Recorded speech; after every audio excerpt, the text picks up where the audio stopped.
Shez, how you doing, mate? You all right? You all right, chap? Yeah, I'm good. It doesn't matter. No, I'm joking. I'm Too joking. late. I know. It's a bit, timing was a bit off. He messed it up. Do you know what I mean? Did we though? I felt like It I was a had my in shtick. there. It was a shtick. Shez, how you doing, mate? You all right? It was Hello. a bit of kayfabe. You all right, chap? Yeah, I'm good. It doesn't. But now you just really want to know what I'm doing. Well, mate, Cute, man. I tell you what I want to know. I want to know what F1 is doing, Shez. I want to get into a bit of a moot with you about whether it's still worth watching. I normally listen. Let me put forth my supposition like this. We'll talk about Horner. We'll get to a bit of Lewis, and we'll get to some Maximilian Verstappen talk. But I want to have a diatribe for the multitudinous ills of F1 as at August 2024.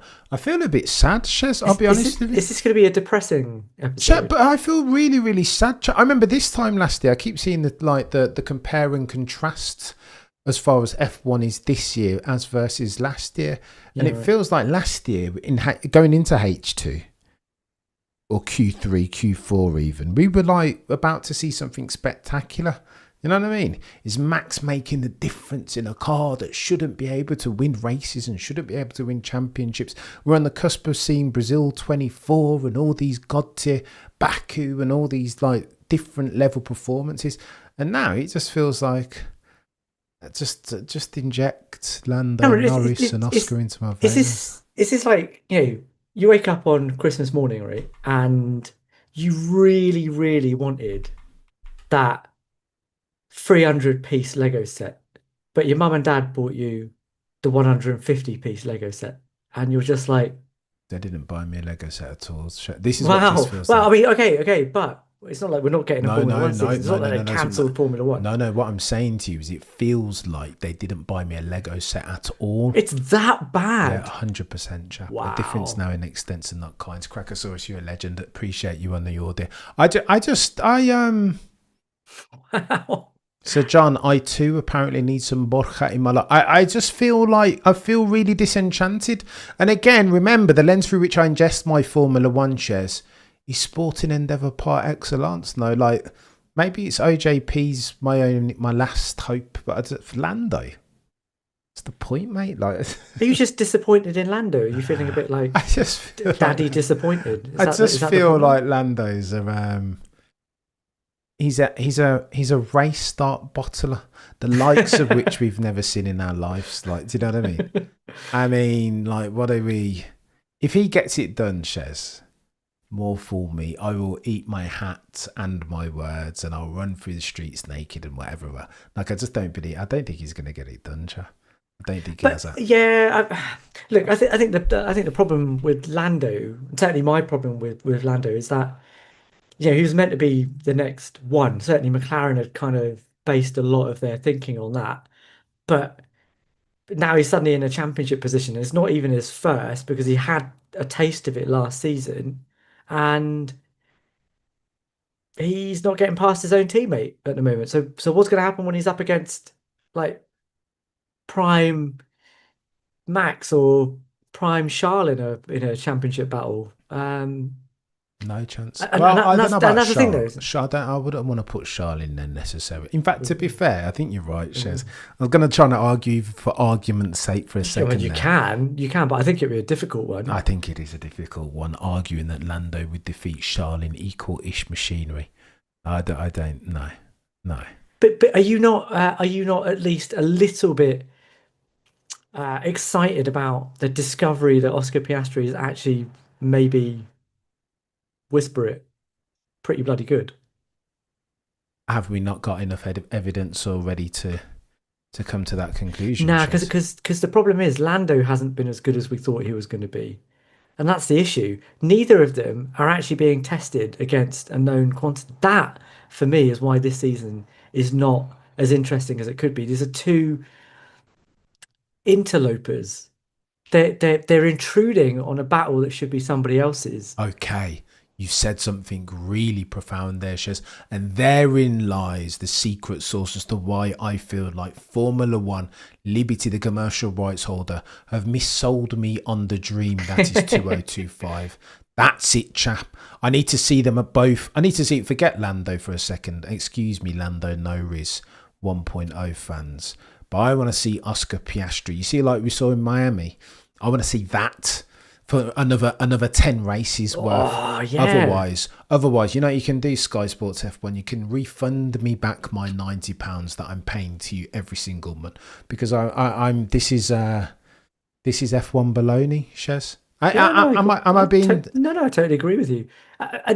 You know, individual races might be interesting, but for different reasons. But okay, were you excited at all about the Hungarian Grand Prix, the last one that we had? A little bit, and then I remembered. I mean, in the moment, you can go back and watch the stream, yeah, and it was getting a bit techie.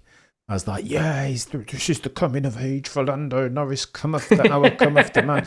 A championship drive from Lando. Did you really say that? Yeah, 100%, mate. Because championship drive. Because it felt like that. You can forgive me for getting lost in the moment, just a little bit, Shez. Do you know what I mean? But then when you take a step back and see the F1 wood for the F1 trees, and remember that we're dealing with Monaco without walls at Hungary.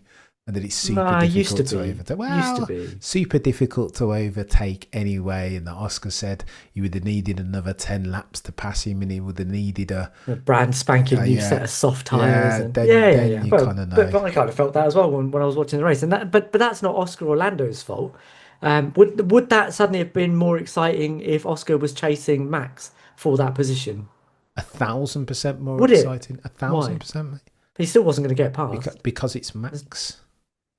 Just because it's Max's blockbuster. So John Perry, a legend as always. Shez, it's the car. Facts, brother. I think it has something to do. That MCL 39 with its double brake duct is god tier. But to your question, Shez, I just think, I don't know. I don't think he would have got past. He would have been less likely to get past. And that's Max. The problem. I don't think Max would have even let him get as close as Lando did. Probably. So it would have been an even less interesting. No. But to be fair, that's not quite true, right? Given the context of the RB21 and how much of an. But we're talking about equal machinery, right? Yeah, well, or machinery equal to the talent of the drivers within them. You understand where I'm coming from, right? Yeah, I suppose it's a different context there. I'm talking about just switch around Oscar or switch Lando direct. I don't know, chap. Either any which way you want to cut it, you know, if you put Max in that car and it's Max and Oscar, it's just better, chap.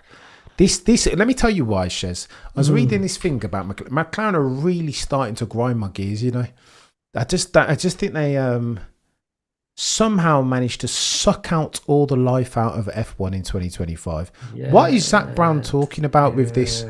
Let's decide how we're going to celebrate because it's so sanitary. What is he on about? Oh, no, it is. It's so sanitary.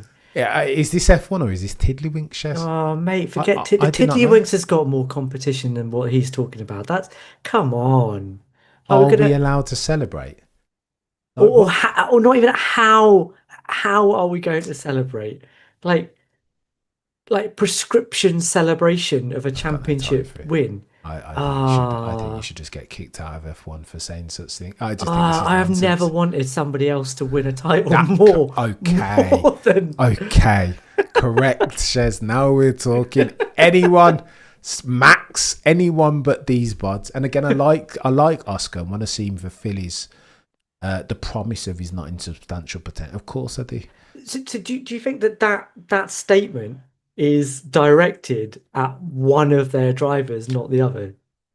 I mean, there will be a tendency to say that they're trying to not hurt, because Oscar would be all right. If Oscar leaves, like, whatever. He'd leave. Next season, I'll be back, don't worry. Yeah, this is only my third. Watch when you see me in my fourth or my fifth or my sixth. Yeah, exactly. Then we'll be comparing apples with apples. Yeah. Lando knows. I think Lando is that guy, isn't it? I don't know. There's something about this whole circus that doesn't sit right.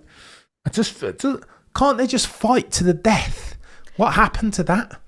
Like too much social media, man. This is the problem. You get too much. Because look, let's be honest. I'm sure this conversation would have happened at Mercedes, 2014 to 2016. They wrote about celebrating. No, don't crash into each other. Sure. But not if Lewis wins, Nico. Do you mind if we want to cheeky? But how do we know? I don't know. Yeah, and ultimately, I think the difference is that Lewis and Nico, neither of them actually needed that. Um, like there was never a point at which Lewis is going to take losing. Well, he's going to take losing badly, but his answer to that is always right. I'm just going to come back and I'm going to be better than you next season. It's always like that. Nico was similar, right? He took it on the chin, just came back stronger the next season, and you just worry within McLaren that they think that one or other of their drivers, and you know who I'm talking about, maybe isn't going to take that quite as well, and will then I don't know, what might happen. Insane, Shez. But I understand their concern. I do get their concern. But it just means that they put out idiot statements like this, which are, it's fine if you're putting them out to Vogue magazine or something. But does it need to come out to do I need to read that in Autosport? I'd rather not, if I'm honest. I would, if I were the Autosport editor, I wouldn't even print such nonsense. You have to. What is going on, chat? And I don't want to do this old man thing with my stick, waving at the moon and talking about how good things were back in my day, Shez. But at this point, Zach Brown, aka David Brent from The Office, leaves me with no bloody option. Is this F1 and Chariots of Fire, Ayrton Senna settings and bloody Jim Clark and Alan Prost? Or is this F1 snowflakery and altruism and philanthropic endeavour? I cannot tell the difference. When Zach Brown is talking like this, I'm just like, what? I had to reread the statement about 6 or 7 times, Shez, because I thought I was going mad. There is no way that a CEO of an F1 team with fire-breathing dragons in his car could be talking like that. Surely not. Do you mind if we celebrate? One of you is going to win. If you lose, Lando, Oscar, do you mind if we celebrate? Are we? It's funny though. It sounds funny, and it Shez, but it's that happened. That's a real thing. Unbelievable. Clown show. I want all of that team to live. If I had a McLaren cap, I would burn it. Being honest, I just don't. I think. Mate, I want it, but if Oscar wins it, I'm genuinely listening to that statement. I want Oscar to win this championship now, miles more than I want Lando to win it. If I didn't already, I'm sorry, Lando. 1,000%, and it's not even like Lando said those words, is it? So I feel like but you understand where that's being aimed. It's not subtle, and. Yeah, mate, if he wins it, I just want Oscar to completely let his guard down and just go completely mental. I want it. But he won't really, and that might be half the problem, Shez. Oh, you think he's too boring? I don't know. I don't know, man. And actually, that sort of stoicism in and of itself isn't a problem. I always thought Michael Schumacher had a huge amount of character. You just never bloody saw it in a press conference. That's true. That's true. DC told us as much when they went out raving, didn't they? Do we have a problem in Oscar? Okay, here's the thing for me about Oscar. If he can drive as good as he did at Miami, do you know what I mean? If he has that in him, and if he can do that with any frequency, I think the whole lack of character conversation for me personally, I think that fades to black. But I think even the other side of it, the very obvious lack of character changes with his perception within the sport. If he gets a championship under his belt, I think more of that anger he had after Silverstone comes out, right? Because he'll feel a bit more like, this is my spot now. You know what I mean? I have a voice here. I can say what I want because I've now got the goods to back it up as well. So maybe that's something that we'll see. And we know that one of the things that Mark Webber sort of taught him about is don't run your mouth too much, right? Because that's what I did when I was in Formula One, and it didn't help me. Although we did get zingers like that's not bad for a number 2 driver, right? True, but did that help him really? He should have bloody won that season. And that's why he's probably told Oscar, look, man, just focus. Do your talking on track. And like you said, in Miami, he did do his talking on track. That was a great drive. No, it was incredible, chap. I've watched that back a couple of times over the summer break. No, it was different levels. And even I was listening to James Allen talk about Hungary. And okay, go on. Let me tell you what James Allen said that I didn't spot. that in the closing lap, so the lap before Oscar tried the move on Yeah, Lando, yeah, yeah, yeah. um, he at the same turn he took that very same line with a view to clean the track. Who does that remind you of, Shez? Who used to come offline and clean the track to set up a move? What, Fernando L. Plan? No, Schumacher. Do you remember Schumacher used to do that a couple of times? He used to come offline and click with a view to clean the track and lay some rubber down, and then you would attack using that very same line the next lap. So Oscar did that apparently, but then fudged the move over. I didn't. Did he pick that up himself, or did Oscar say something? No, I think Alan said that on his most recent podcast that he saw. Yeah, Wow. that he saw Oscar the lap previous. He took that exact same line. I need to go back and watch it to verify, to be fair, but I trust Alan in those things. Sort of stuff. He's very clever, isn't he? That sort of stuff excites me, Shez. Yeah, mate, me too. But that's why Miami was fun, right? Because Miami was like two drivers like having a little dance with each other. It's why I enjoyed like the first couple of races of 2022 as well. Like I still remember you talking about Charles Leclerc's safety car restart in Bahrain. You know, Oh my gosh, levels, chap. right? So these guys Yeah, have all yeah, got it in them. I feel like, yeah, I mean, it just comes back to the same problem again. Like if you had a different driver in the other car, it would just be like Lando's quite unidimensional, isn't he? Like he has a huge amount of speed, but is that all he's got yes. That is all that he's got, chap, at this stage. And he's at improving. this He's improving. stage? Cameron, what do you mean by that? I know, no. So, because he's improving. 7 seasons I know, he's chap, been in I Formula know. One for now, Are right? you going to make me have to defend Lando Norris? I didn't come here for this, Shez. I didn't come here to defend Lando Norris, but you have forced my hand, sir. I I mean, think you don't Lando have to if Norris. you don't want to. I think Lando is sound like something else there. I think Lando is. Yeah, I think he's. I was going to say improving, but I want to be precise with my wording here. I think he's changing as a person and changing as a driver. Yes, he's been in F1 for 7 seasons now, but he's still very bloody young in everything. His countenance, his manner, his attitude, his resilience. He's very like green and immature, isn't he? So when he's saying things like I went away and watched Spa-Francorchamps, the previous 3 or 4 race starts to see my options, I'm like, hang on, you never used to do that, chap. You didn't watch tape before. When he talks about when you see the pictures of him in the sim practicing the laps, the quali laps the day before qualifying, I'm like, okay, so this is different now as far as Lando's concerned. Whether it will be enough though, Shez, is the exam question. I don't know. Crackosaurus, you're a legend. Sitting here taking notes, this is valuable insight. Crackosaurus, when Shez and Sir Baxley come on, by the way, I mean, it's always take notes time. Do you know what I mean? You won't see or hear from too many a god tier F1 mind, the likes of Chezinho and Sir Baxley. Let me read out this as well. Crackosaurus says, Zach Brown is more or less always speaking directly to his sponsorship reps. The cars have to get paid. It's a good shout, Crackosaurus, to be fair. But go on though. As far as the Lando Norris, I think he's changing. I don't know whether he's improving necessarily, but sacking off social media, the due diligence before the races, going back and watching tech. These are the things what he needed to do in H2 of 24, right?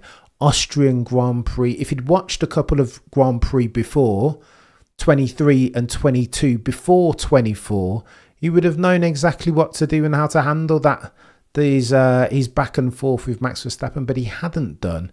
And so he was playing 2 moves behind Max then and always.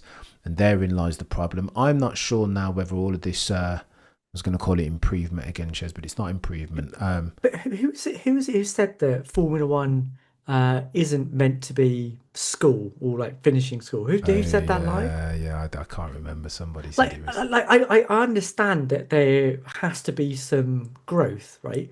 But the fundamentals of getting off the line, understanding what the lines are in a wheel to wheel battle, are those not the fundamental things that you learn as a karter and then in the lower formulae? And you know, Lando, like all of his peers, went through karting, went through F3, went through F2, and then ended up in a Formula One car.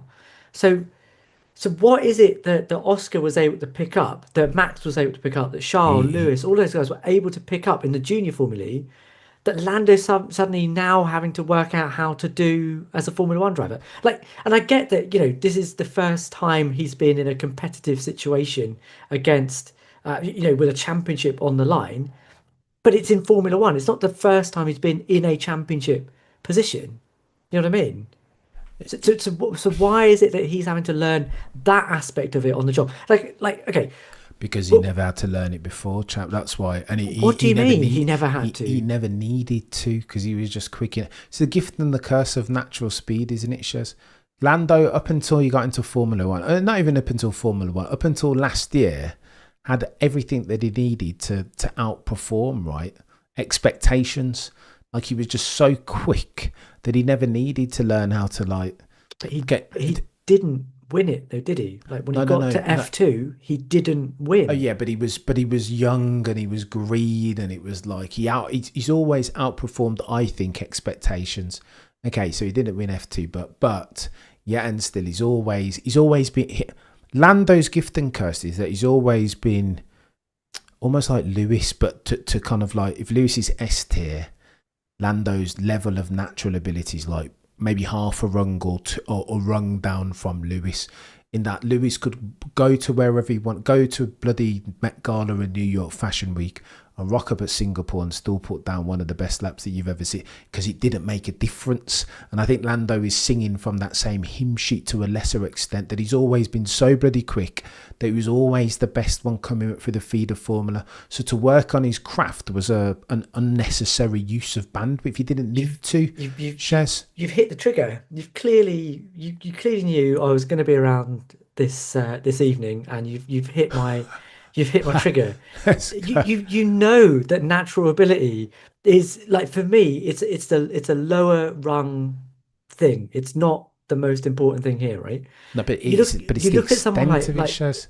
yes, but look, if you're working on your game, you do what somebody like Max Verstappen did. And okay, look, not everyone's going to have the luxury of Jos Verstappen, and I call it a luxury in terms of him being a driver, coach, manager, all of that, like guiding your child's career with nothing else being the focus. If you have that, and that person focuses on every little aspect of the game, not just your base technique and how to go fast, but how to go fast in the wet, how to go wheel to wheel, like giving you a worse engine so that you have to go up against drivers that you wouldn't normally have to go up against. That's how you get the grounding. That's how you do the stuff that means that you're not learning how to do it in Formula One. Now, I'm not saying that Max never had any rough edges, that he didn't have anything to work on, but those fundamentals are unchanged from 2015 to 2025. What I worry with Lando is that he is learning fundamentals in 2025 that he should have learned as a karter. Oh, that's techie. I don't think it is fundamentals. I think he's no. I'm arguing Lando's case here. I Yeah, have no, to. I love it. I love it. I don't think he's learning okay. It's not the fundamentals of how to drive a car quickly, right? No, He's got no, that. no, that's not what He's I'm got saying. that. He is fast. This is like PhD level racecraft. He's masters level racecraft. But this is like nuance. Like maybe to your point, Shez. Maybe I'm back to cave here. But some of the things that Oscar's doing, you don't need to teach him that, right? No, The ability to be able to tail Lando Norris through Radillon, like quite literally on his gearbox, millimeters away. To do the lift before getting into That's Eau okay. Rouge, so you don't have to do it in Eau Rouge. Chaos. Yeah, that's genius That's level. chaos. Yeah, right? that's chaotic. I'm not sure Lando has that in his locker yet. I don't think either. And to your point, it's not like that isn't available to him. There are multiple YouTube videos of Lewis Hamilton doing exactly the same thing to Sebastian Vettel. Like, I could see that, but it's Oscar that does it. The guy that's been in Formula One for 3 seasons. Yeah, it's techie. This it is a bit techie, Shez. The conclusion of this conversation is that Oscar Piastri is going to win this going away, right? Handily. 30 plus points. Go on then. Let me do overs and unders, Shez, as we round third. Does Oscar Piastri end up in this championship beating Lando Norris by more or less than 25 points? Oh, more or less than a race win, less. Oh, how very dare you! Yeah, but you've seen you've seen the way this championship has sort of toed and froed, and sometimes it's not even down to the driver. You can qualify on pole, your teammate can lose like 4 places off the start, and you can still not win that race. Yeah, fair. No, there's always. I mean, there will always be. We went motor racing, won't there? There will always be that angle. Sometimes things just happen in Formula One. Sometimes it seems more likely to happen when two cars are this equal, and on pace. At least these two drivers are so similar. I mean, in both Silverstone and Hungary, you can imagine that Oscar was sitting there going, like, I cannot have done any more. Sure, Oscar could have not got himself a penalty in Silverstone, but we've seen other people do similar things and get away with it. So even that's a little bit luck of the draw, isn't it? Yeah, maybe. Motor racing happens sometimes. It's Absolutely techie. does. I would. What do you think, though? No. Do you think more than 25? You think less than 25? I think Oscar wins this going away, chap. Do you think by a lot? I think he does, mate. If you look at, go on then, let's analyse it. So here's my thinking. Lando's meant to be an expert around Austria in particular, right, and Hungary too. Where did we go? Where did we go shortly hereafter, Shez? It's Baku, and over the next 10 races, I would contend that it's more fast, flowy twisties than it is short, medium duration, low speed, medium duration type turns, and that would favour Oscar Jack every single day of the week. I think. I think the rule book on Oscar is difficult to read because he went to a lot of races last season without the experience of like gunning for a championship, right? Like he wasn't really he wasn't armed well enough to get those pole positions. But this season is different, right? So he's taken pole at a variety of different circuits, including Hungary. Well, there it is, chap. And the prosecution arrests, therefore, no further questions. I think Oscar's going to continue to improve over the course of this season. This only being his third, at a rate exponentially greater than anything that Lando can do. And that is a problem for Lando if he wants to win a championship this season, we think. Do you think he'll have a shot in another season? Do you think next season Lando, all bets are off? Yeah. Mate, if he loses to Oscar this year, mate, then I don't know. I just the die is cast. That's the window of opportunity is short and fleeting. In Formula One, sometimes OJ will win the world drivers before Lando, insinuating therefore that Lando will win one at some point. Yeah, and that's my contention as well. That, like, if it's not this season, even if McLaren build a car capable of winning a championship next season, I feel like that's not going to be Lando's. It's techie. Yeah. It is very. I don't know. I just want to get some TMM in the chat as well. Let me read this out from Crackosaurus. Crackosaurus says, I feel ashamed for not following this guy. He understands the things between the things. Give me his name.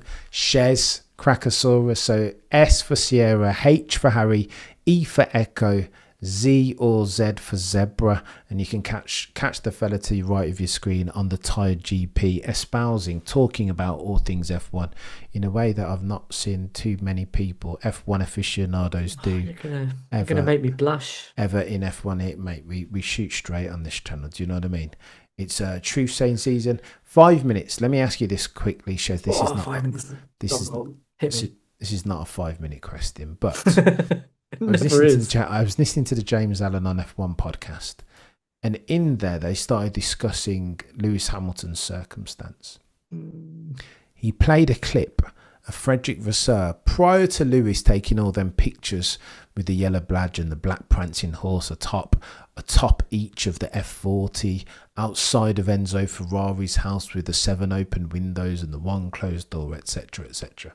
He played a clip of Frederick Vasseur saying something to the effect of, when you get older in Formula One, if you don't give that person the tools with which they can win a championship, then how can you not expect them to become disenchanted and not want to race a Formula One car Yeah, anymore? yeah. Is Frederick Vasseur right in that, Shez? And can we extract from that Sir Lewis Hamilton's sand timer, as far as his tenure in Formula One, is now been firmly turned around? Well, well, no, because that's not what Fred's saying. He's saying that this is dependent on machinery and circumstance, isn't it? Like, what is the point of me wasting my time?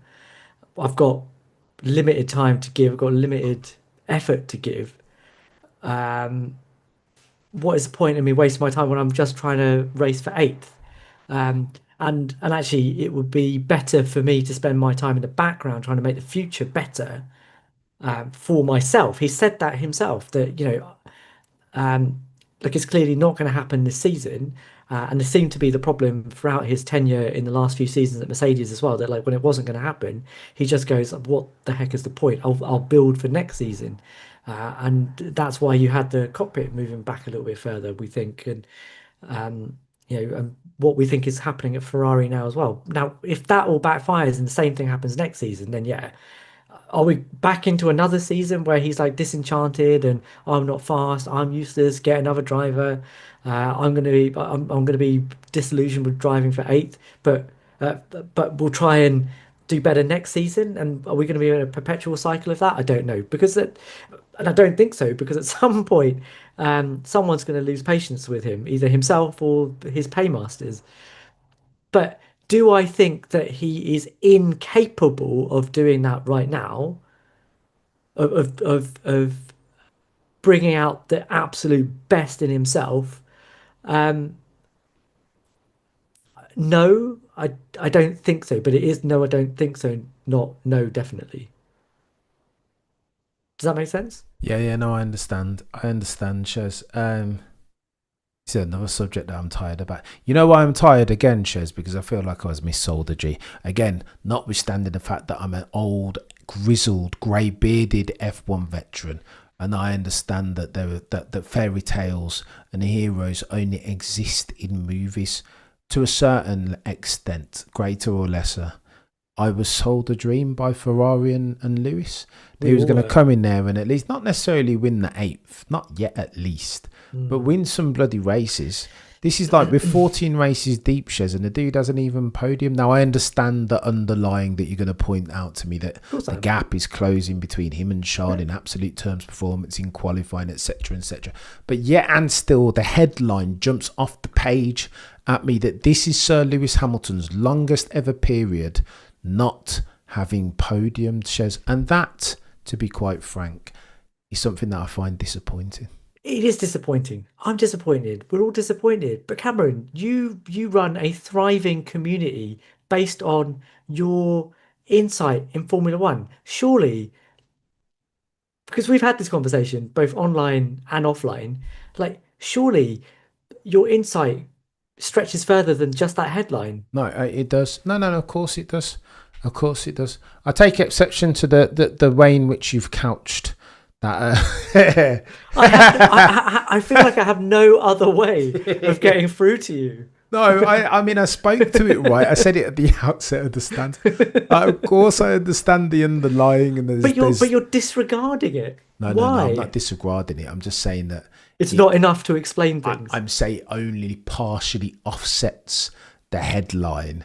That is, this is Lewis Hamilton's worst string of, or longest Okay. string of non-podium Okay, races. Jack. You can't can I ask you a deny that. question? Of When you course. when you saw Lewis with the jacket and the F40 and the 15 windows or whatever it was, did you hope that he was going to win races and titles with Ferrari, or did you think he was going to win races and titles with Ferrari this Uh, season? This season.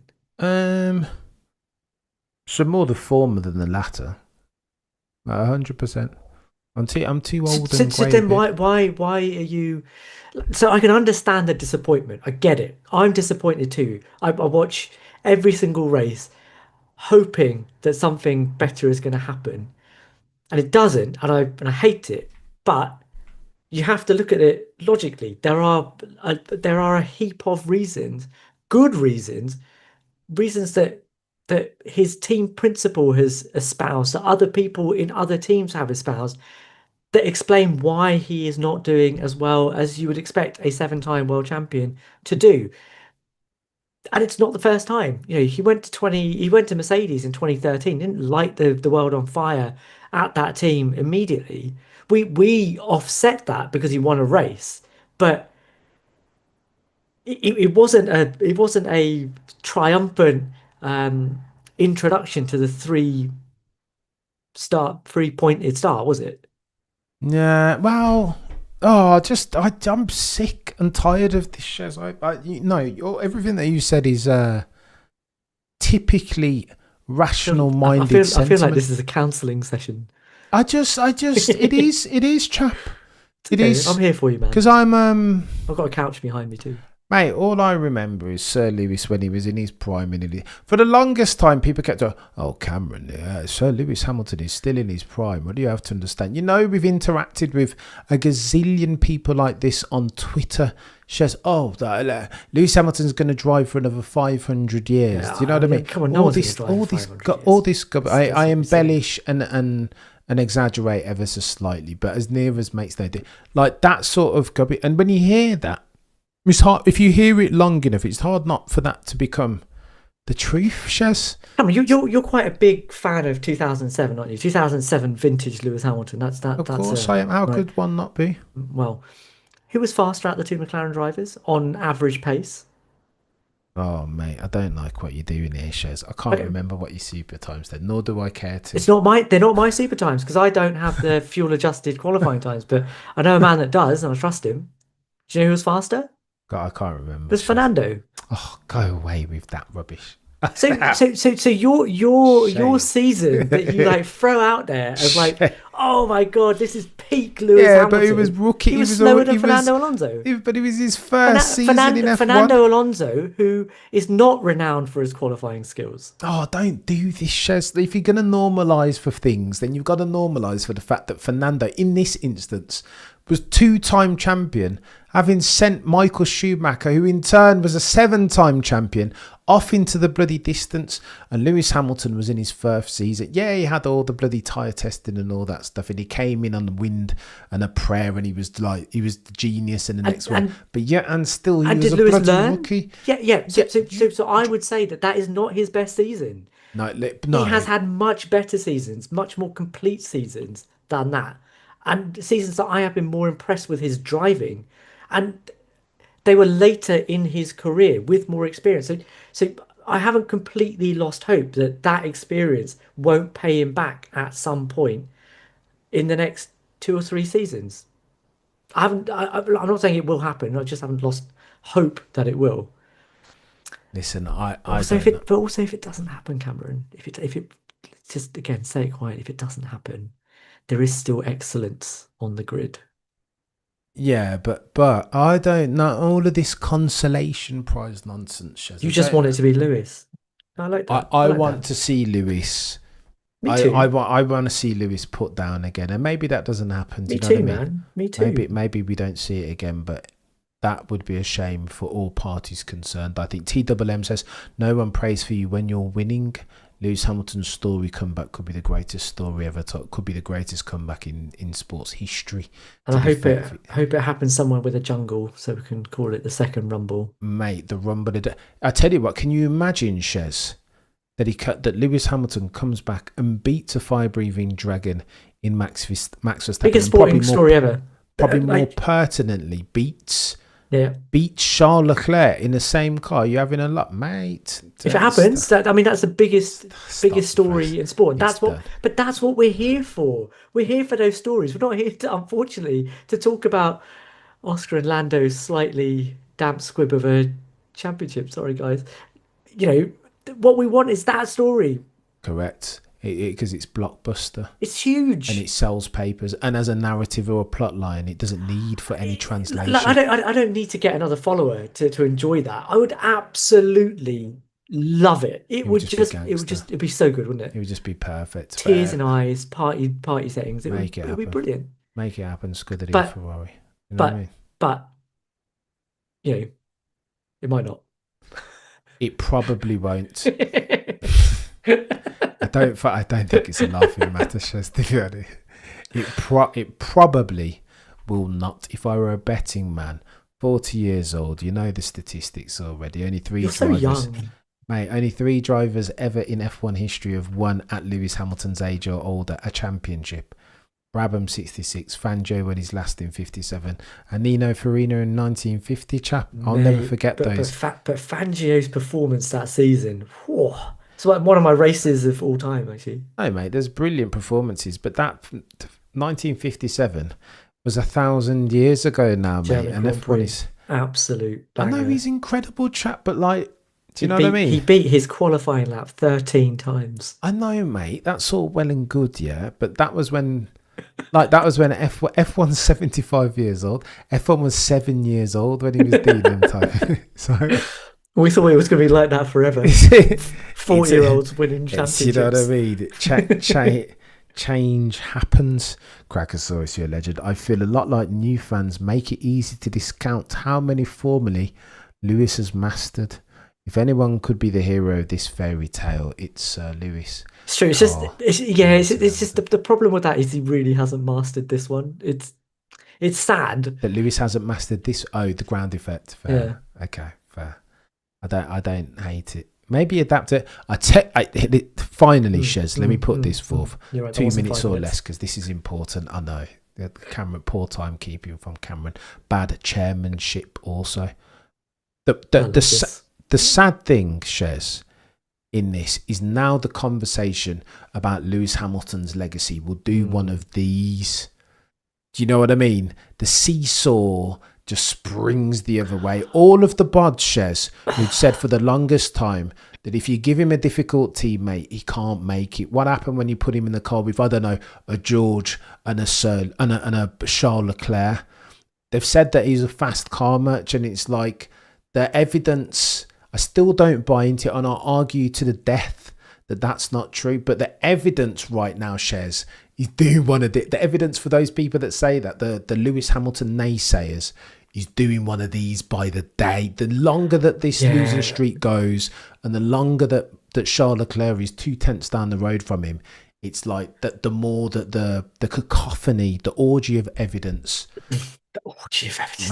mate. It's not an orgy, A for crying out loud. It is indeed It's an not. orgy. And I find the argument so disingenuous because it's always done as a comparison between one group of fans and another group of fans. You know which group of fans I'm talking about. It's always like if you just took Lewis and you took someone like Max and you just went, how awesome are they? They're both like both of them are unbelievably good.